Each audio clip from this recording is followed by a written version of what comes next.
Assalamualaikum warahmatullahi wabarakatuh. Waalaikumsalam warahmatullahi wabarakatuh. Waalaikumsalam Oke, warahmatullahi wabarakatuh.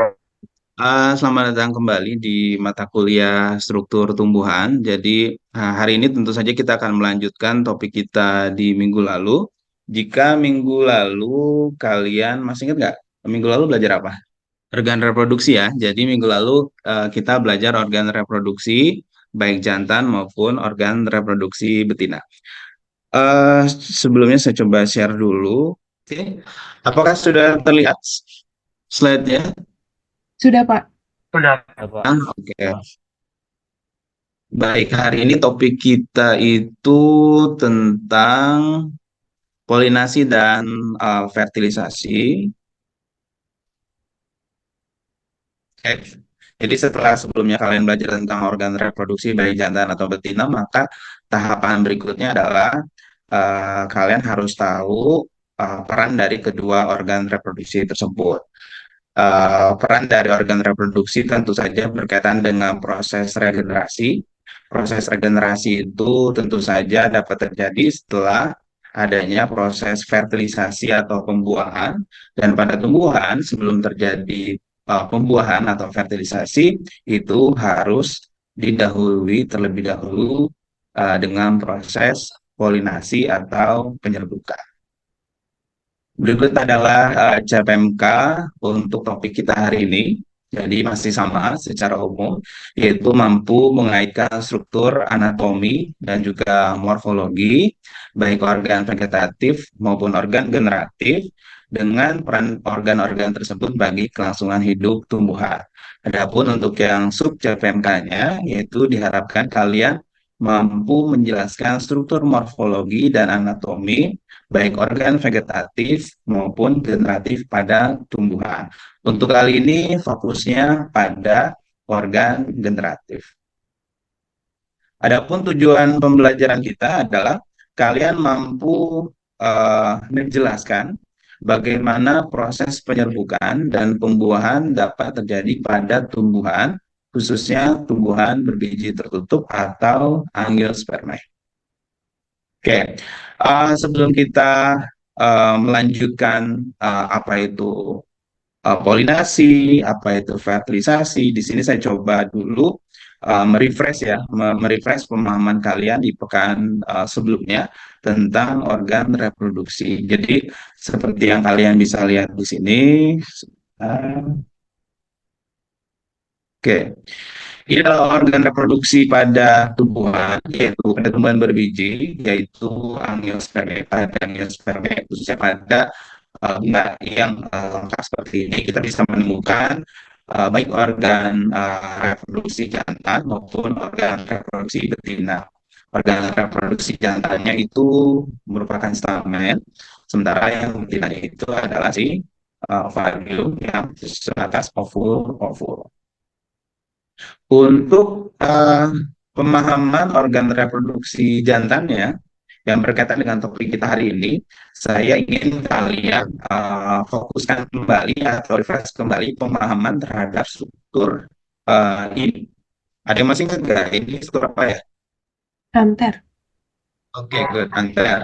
Ini adalah bagian anter atau kepala sari, di mana kalau kita sayat secara melintang, kita akan menemukan ruang-ruang seperti ini. Ini kebetulan ruangnya ada 4 ya. Dan masing-masing ruang itu istilahnya disebut bisa lokul atau juga bisa kita sebut sebagai mikrosporangia. Ya, jadi karena pada tumbuhan angiospermae itu umumnya jumlah sporangia yang menyusunnya itu ada 4, makanya biasanya tipenya itu disebut tetrasporangia.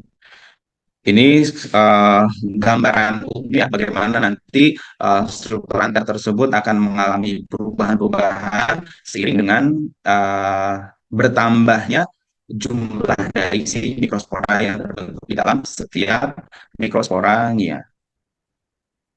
Sementara untuk bagian organ reproduksi betina, saya ingin kalian fokus terhadap struktur anatomi pada bagian ovariumnya.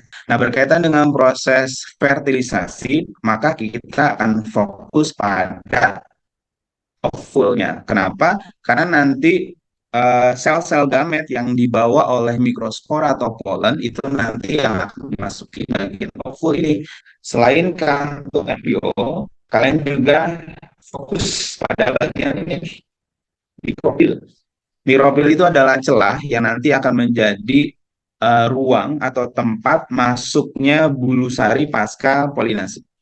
Ya, jadi sampai slide ini diharapkan kalian bisa membayangkan bagaimana nanti proses penyerbukan dan juga proses pembuahan itu dapat terjadi secara anatomis di organ reproduksi tumbuhan.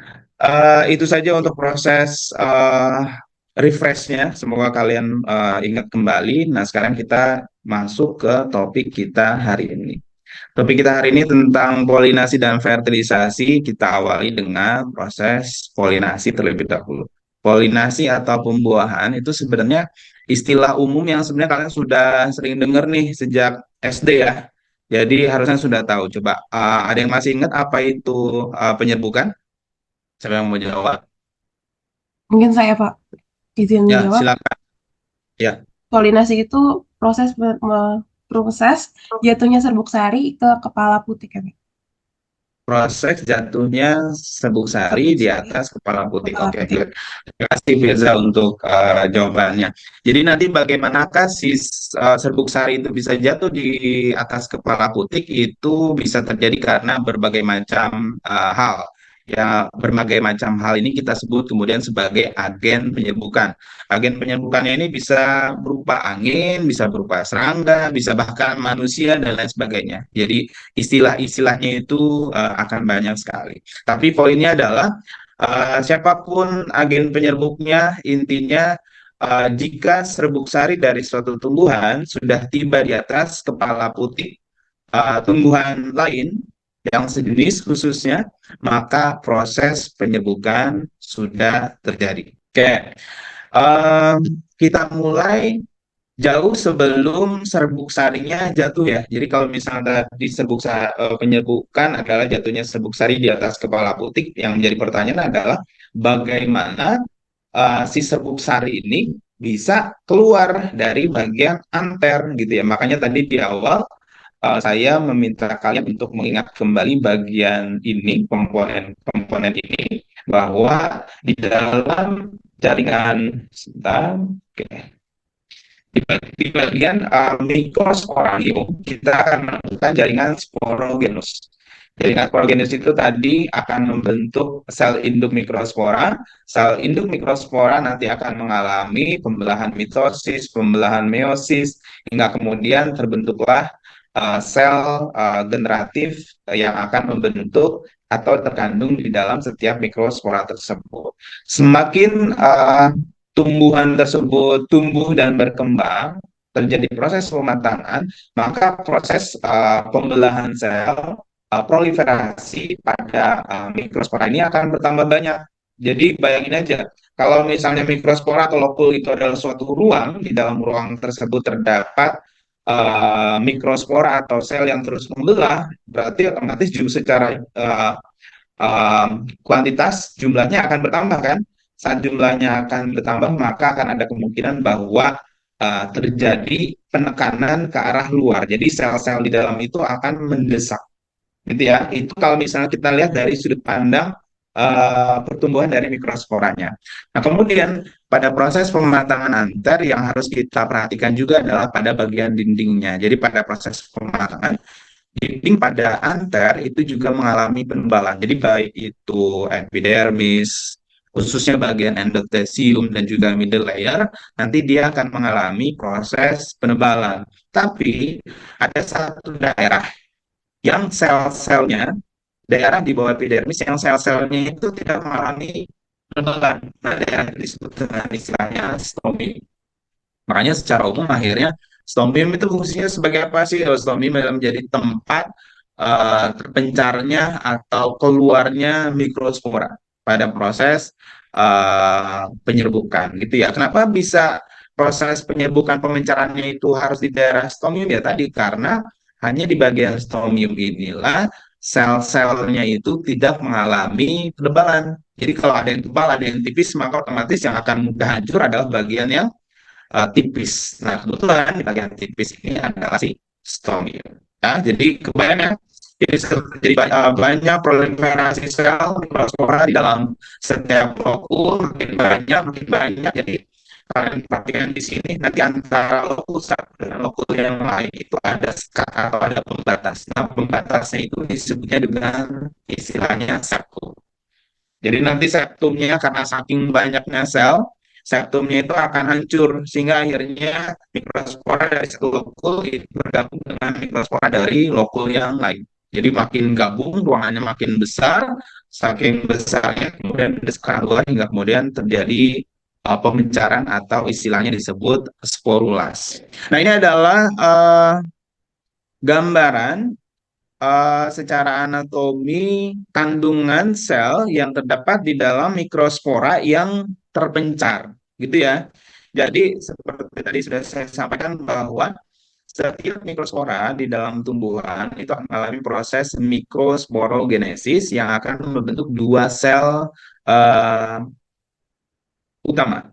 Dua sel utamanya itu adalah sel vegetatif dan juga sel generatif. Nanti salah satu sel, khususnya sel generatif, itu akan mengalami pembelahan hingga kemudian membentuk dua sel baru. Sehingga akhirnya kita mengenal di dalam mikrospora itu ada satu sel vegetatif dan dua sel generatif. Sel generatifnya kita analogikan sebagai sel generatif satu dan juga sel generatif yang kedua. Fungsi dari sel vegetatif itu adalah yang nanti akan memberi petunjuk untuk jalannya atau arah dari si bulu sari. Sementara fungsi dari sel generatifnya, entah itu generatif satu atau dua, itu adalah untuk proses pembuahan itu sendiri. Jadi yang akan membuahi nanti di bagian ovul itu adalah generatif satu dan generatif kedua gitu. Nah, ada perbedaan di beberapa kelompok tumbuhan angiospermae. Jadi ada yang pada saat tiba di atas kepala putih, kepala di stigma, itu jumlah selnya masih dua. Jadi nanti selnya itu baru akan membelah, sel generatifnya baru akan membelah setelah bulu sari terbentuk. Tapi ada juga saat dia sudah jatuh, sebelum jatuh di atas kepala putih, sel generatifnya sudah membelah. Jadi bisa kelihatan ya bedanya di mana ya. Jadi ada kelompok tumbuhan yang saat mikrosporanya jatuh itu selnya masih dua, vegetatif dan generatif. Tapi ada juga yang saat jatuh selnya itu ada tiga kandungannya. Satu vegetatif, dua generatif. Bagian besar tumbuhan angiospermae hampir 75 sampai 85% itu masuk ke kategori yang pertama ini. Jadi yang saat jatuh dia dua sel dulu, tapi nanti setelah sudah kompatibel, maka dia nanti selnya yang generatif baru akan membelah menjadi generatif satu dan generatif dua. Sampai sini apakah sudah cukup jelas? Sudah? Oke, good. Kita lanjut ke yang berikutnya ya. Jadi tadi setelah serbuk sari jatuh di atas kepala putik, maka tahapan berikutnya adalah proses perkecambahan. Nah, perkecambahan di sini diindikasikan dengan terbentuknya bulu sari atau saluran yang nanti akan membawa ketiga inti tadi. Nih, ya, jadi setelah dia sampai, kemudian si tumbuhan tersebut merasa kompatibel dengan serbuk sari yang jatuh, maka nanti dia akan memberikan nutrisi-nutrisi bagi polen tersebut atau bagi mikrospora tersebut. Nah, polen atau mikrospora yang sudah mendapatkan nutrisi terus otomatis akan tumbuh bentuk suatu saluran yang kemudian kita sebut sebagai bulu sari. Ya, kemudian bulu sari tersebut tiba di bagian ovul. Komponen dari ovul, sel yang ada di ovul yang cukup penting adalah daerah atau sel-sel sinergit. Jadi sinergit ini semacam memberikan suatu sinyal, berfungsi untuk memberikan suatu sinyal agar sel vegetatif itu bisa mengarahkan bulu sari tepat ke bagian mikrofil. Nah, setelah bulu sari tiba di bagian mikrofil, kemudian hal yang terjadi berikutnya adalah sel vegetatif akan mengalami peleburan. Sel vegetatif akan mengalami peleburan, nih ya, kalau misalnya lihat di sini. Nanti dia seperti memberikan jalan untuk sel generatifnya, entah sel generatif satu maupun sel generatif yang kedua. Nah, sampai sini ya. Setelah eh, sel generatifnya bisa masuk, maka nanti sel generatif itu akan membuahi ovum. Di sini divisualisasikan yang warnanya orange, sementara yang generatif keduanya akan membuahi inti polar yang ada di bagian tengah. Fertilisasi pada angiosperma itu terjadi dua kali, makanya disebut dengan fertilisasi ganda. Yaitu yang pertama adalah fertilisasi antara generatif satu dengan ovum yang akan membentuk embrio, dan fertilisasi kedua adalah fertilisasi antara generatif kedua dengan si inti polar yang akan membentuk endosperma. Endosperma itu nanti akan menjadi jaringan penyuplai nutrisi bagi si embrio hingga kemudian embrionya itu bisa tumbuh dalam biji hingga kemudian berkembang di dalam buah. Hingga kemudian dalam kehidupan sehari-hari kita bisa menikmati daging buah yang di dalamnya ada biji gitu ya. Jadi kalau kita hubungkan dengan kehidupan kita sehari-hari, kurang lebih mekanismenya seperti itu. Oke, saya rasa untuk topik polinasi dan fertilisasi untuk hari ini sudah cukup. Semoga kalian sudah cukup mengerti. Apakah sampai sini ada yang masih belum jelas atau ingin ditanyakan atau dikonfirmasikan? Dipersilakan. Baik, Kak, mungkin saya mau izin bertanya. Oke, Firza lagi. Oke, silakan Firza. Tadi kan Bapak mention tentang pembentukan bulu sari itu sendiri kan, Pak. Nah, kalau Ya. dari suatu tumbuhan, kalau dari suatu tumbuhan nih, misalkan ada polen yang jatuh ke tumbuhan lainnya, itu bakalan terbentuk bulu sari atau enggak ya, Pak? Oke.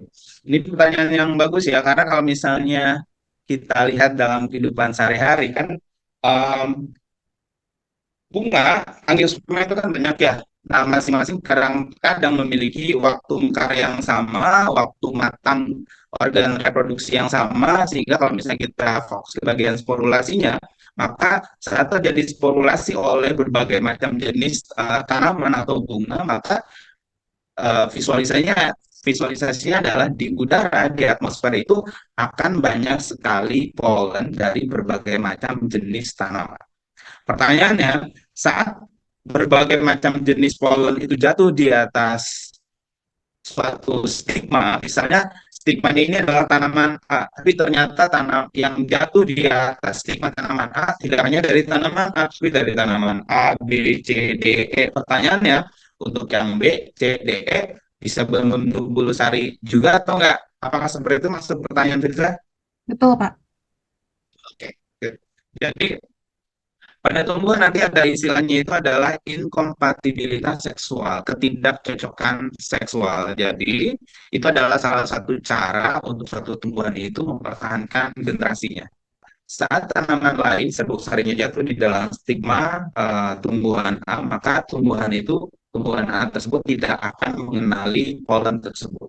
Saat tumbuhan A itu tidak mengenali polen tersebut, maka tumbuhan A tidak akan memberikan atau mensuplai nutrisi bagi si polen.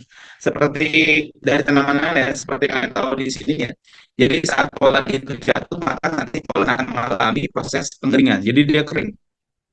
Untuk dia bisa tumbuh, otomatis polennya harus dapat makanan kan. Nah, makanan itu berupa cairan yang mengandung nutrisi, mineral, dan lain sebagainya. Nah, kalau misalnya kalau misalnya tanaman A, kemudian polen dari tanaman B jatuh, kemudian bagi tanaman A, ini sepertinya bukan polen dari jenis saya nih, maka dia tidak akan memberikan nutrisinya bagi si polen tersebut. Nah, karena si polen dari tanaman dia atau jenis yang lain itu tidak mendapatkan nutrisi, maka otomatis dia tidak akan mengalami proses perubahan, kemudian terjadi proses pembentukan bulu sari. Jadi, secara ringkasnya kita bisa jawab bahwa tumbuhan lain, polen dari tumbuhan lain itu tidak akan mengalami pertumbuhan bulu sari, sehingga akhirnya tidak terjadi proses uh, fertilisasi. Kurang lebih seperti itu. Apakah sudah cukup menjawab? Baik, Pak. Cukup sekali. Terima kasih banyak, Pak, untuk jawabannya. Yang lain apakah ada yang masih ingin ditanyakan atau dikonfirmasikan sebelum kita tutup pertemuan kita hari ini? Saya ingin bertanya, Pak. Oke, silakan Alia. Tadi di slide yang fertilisasi itu eh, inti kantung lembaga sekunder itu seperti apa ya Pak? Apa fungsinya sama kayak inti pola? Oke.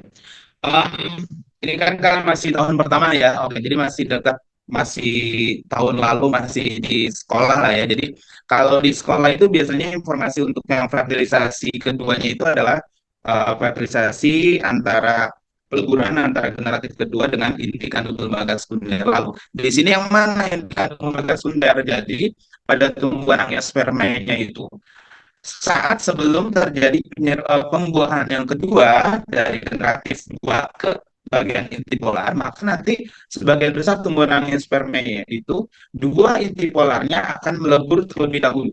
Peleburan dua inti polar membentuk sel yang diploid itu disebut sebagai inti kandung lembaga sekunder. Jadi kalau ditanya apakah inti kandung lembaga sekunder itu sama seperti inti polar, ya beda. Tapi apakah ada korelasinya? Ada, karena inti kandung lembaga sekunder itu terbentuk dari hasil peleburan dua inti polar. Makanya inti kandung lembaga sekunder itu set kromosomnya itu 2N, sehingga setelah terjadi penyerbukan dengan generatif kedua, maka set kromosom dari hasilnya adalah 3N triploid. Jadi kalau misalnya generatif pembuahan pertama antara generatif satu dengan ovum, maka hasilnya N plus N berarti 2N diploid hasilnya, hasil selnya. Sementara untuk yang pembuahan kedua antara generatif kedua dengan inti kandung lembaga sekunder atau inti polar, dua inti polar, itu nanti hasilnya menjadi 3N. Kurang lebih seperti itu. Alia, apakah sudah cukup jelas? Sudah Pak, sudah paham. Makasih Pak. Oke, baik, terima kasih. Yang lain apakah masih ada yang ingin dikonfirmasi atau sudah cukup jelas? Sudah? Oke. Sudah cukup jelas ya. Jadi kalau sudah cukup jelas kita bisa akhiri untuk pertemuan kita hari ini. Untuk pekan depan kita akan masuk ke materi proses pembentukan buah dan biji. Jadi produk dari fertilisasi itu adalah tadi sudah kebayang ya. Jadi akan terbentuk biji yang dilingkupi oleh buah. Karena biji dilingkupi oleh buah, makanya tumbuhan angiospermae disebut sebagai tumbuhan berbiji tertutup. Kemudian untuk tugas pekan ini adalah seperti biasa, seperti pekan lalu juga pengerjaan kuis di Emas. Ingat ya, dibukanya jam 3 sore ini, kemudian nanti ditutupnya selama satu pekan mendatang. Kurang lebih seperti itu. Nanti tolong dicek emasnya, jangan sampai terlewat. Kurang lebih seperti itu. Sudah cukup paham? Untuk pekan depan? Sudah ya? Oke. Kalau sudah, saya akhiri untuk pertemuan kali ini. Terima kasih. Assalamualaikum warahmatullahi wabarakatuh. Waalaikumsalam. Waalaikumsalam warahmatullahi wabarakatuh. Makasih, Terima kasih Pak. banyak Pak. Makasih Bapak. Oke, terima kasih semuanya.